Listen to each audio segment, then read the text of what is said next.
Dnes sme mali možnosť zažívať bežný deň v komunitnom centre.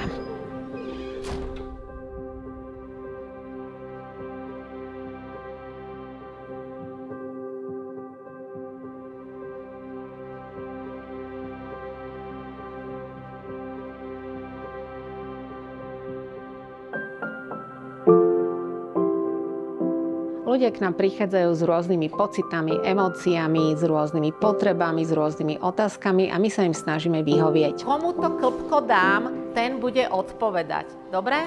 Komunitné centrum vzniklo niečo ako druhý krok potom, ako utečenec príde na územie Slovenska, nájde si tu ubytovanie, zaregistruje sa na polícii. Čo si dáš, keď vám vyká, je dáte.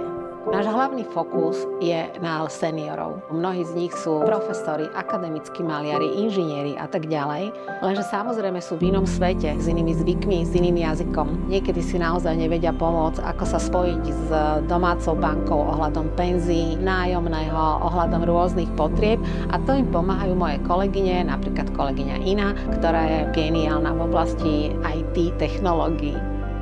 Kto z vás bol na výlete v Piešťanoch? Rovnako sa snažíme, aby sa integrovali. Tak sme im vymysleli výlety po Slovensku s úmyslom lepšieho poznania našej krajiny, našich zvykov. А ти білий вах потоку мой горний. Áno. Дуже такі слова цікаві.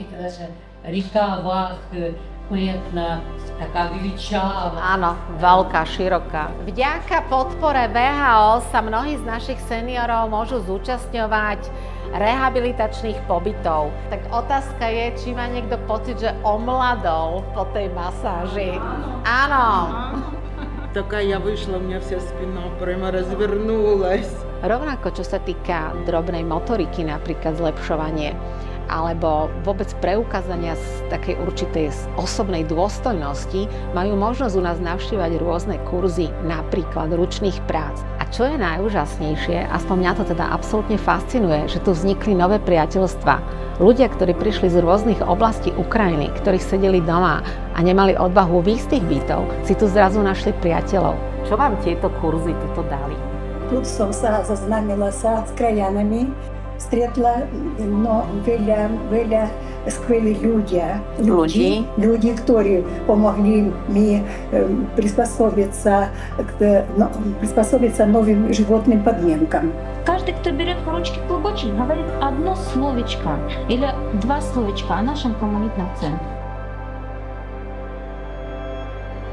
Этот центр – это наша опора, наше счастье, наше довольство. Сюда мы приходим и с бедами, и с радостями.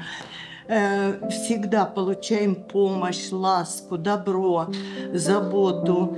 Это единственный центр, который для нас – это наша родина. Это наша родина. Тento центр стався ako другий домов. Мы благодарны за то, что Словакия нам продлила нашу жизнь. Там она была под угрозой. А Любомира наша найкраща, вона нас навчила словацького, вона нас учить кухні, вона пекна. Týmito malými spoločenstvami, ktoré si oni vytvárajú, si myslím, že sa nám to podarilo naplniť.